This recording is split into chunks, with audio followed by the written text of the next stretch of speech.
अगली खबर की तरफ बढ़ते हैं। अगली खबर हमें मिल रही है राजधानी भोपाल से। प्रदेश में लगातार कोरोना के केसेस बढ़ रहे हैं। फिर से कोरोना का खतरा प्रदेश में बढ़ा है। एक दिन में 32 नए कोरोना के संक्रमित मरीज सामने आए हैं। विदेशों से भोपाल लौटे 4 लोग कोरोना पॉजिटिव पाए गए हैं। जीनोम सीक्वेंसिंग के लिए चारों के सैंपल भेजे जाएंगे। तीसरी लहर को देखते हुए सरकार ने जांच की अब रणनीति भी बदली है। एंटीजन किट के अलावा आरटी-पीसीआर से ही टेस्ट होगा। तो यहाँ पर जिस प्रकार से केसेस लगातार बढ़ रहे हैं और जो तीसरी लहर की आशंका जताई जा रही थी, उसको लेकर अब सरकार ने जांच की रणनीति भी बदल दी है। सरकार 90 लाख आरटी-पीसीआर किट खरीदेगी। आरटी-पीसीआर किट खरीदने में 39 करोड़ रुपए खर्च होंगे। एक दिन में 32 नए कोरोना के संक्रमित मिले हैं और जिससे सरकार की चिंता बढ़ गई है और उसको लेकर अब तमाम रणनीतियों में भी बदलाव किया जा रहा है।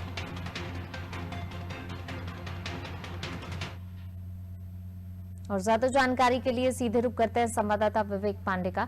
विवेक, जिस प्रकार से लगातार हम देख रहे हैं कि पहले ये संख्या कम थी, लेकिन अब जिस प्रकार से केसेस बढ़ रहे हैं और एक दिन में 32 नए केस सामने आना सरकार की चिंता को जाहिर बात है कि बढ़ाएगा ही। इसके साथ नई रणनीति भी बनाई जा रही है, गाइडलाइन में भी बदलाव किया जा रहा है। क्या कुछ जानकारी?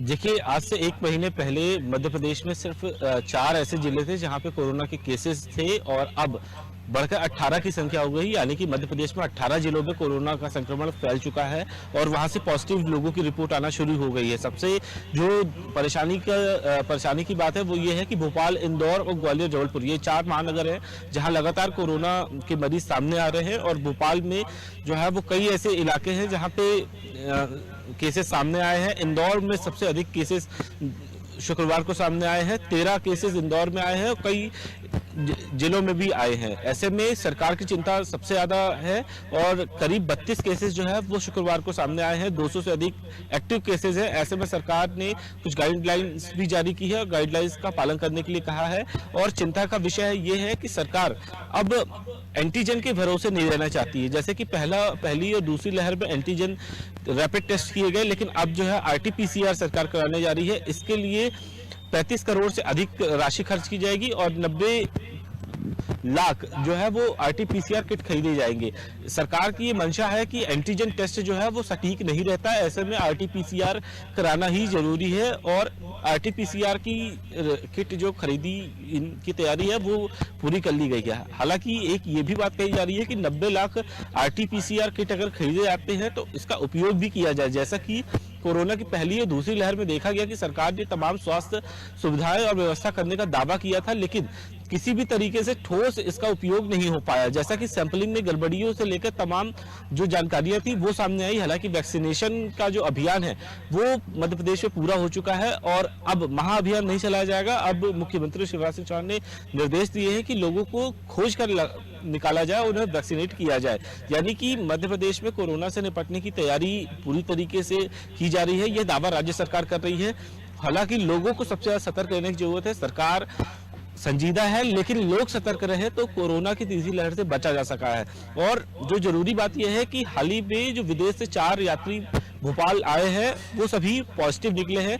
उनकी जो रिपोर्ट है वो अब केंद्र को भेजी जाएगी, उनके सैंपलिंग किए जाएंगे और जीनोम सीक्वेंसिंग के लिए जो रिपोर्ट है वो दिल्ली भेजी जाएगी। हालांकि जीनोम सीक्वेंसिंग को लेकर 5 मशीनें केंद्र देने का वादा कर रही है, लेकिन अभी तक ये मशीनें नहीं आई हैं, जिसके जरिए जो कोविड पेशेंट है और ओमिक्रॉन के जिनको लक्षण नहीं है उनकी रिपोर्ट उनके बारे में तस्दीक करने के लिए दिल्ली रिपोर्ट भेजी जा रही है। ऐसे में यदि genome sequencing machine Madhya Pradesh को केंद्र सरकार दे देती है तो केंद्र की ओर रिपोर्ट मध्य प्रदेश नहीं भेजेगा, राज्य में ही जीनोम सीक्वेंसिंग की जांच हो सकेगी। लिहाजा केंद्र का ये कहना है कि दिसंबर के बाद जनवरी में ये मशीनें भेजी जा सकती है। चिकित्सा व शिक्षा मंत्री विश्वास सारंग का भी यही दावा है कि मशीनें जनवरी में ही आ पाएंगी। अभी फिलहाल ओमिक्रॉन के खतरे को देखते हुए जो टेस्ट किए जा रहे हैं वो दिल्ली में लैब में भेजे जा रहे हैं। हालांकि इसमें आने में 10 से 15 दिन लग रहे हैं।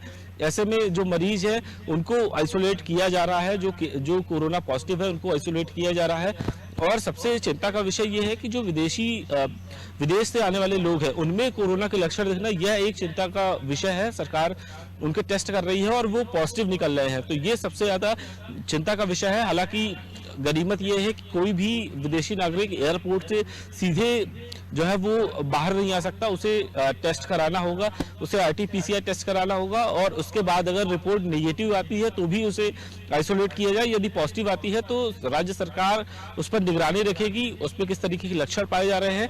तो ये एक सबसे जरूरी विषय है और लोगों को सबसे ज्यादा सतर्क रहने की जरूरत है, अलर्ट रहने की जरूरत है। मास्क लगाए, सोशल डिस्टेंसिंग का पालन करें और 25 दिसंबर यानी कि आज और न्यू ईयर तक कोरोना की गाइडलाइन आवश्यक रूप से जारी रहेगी।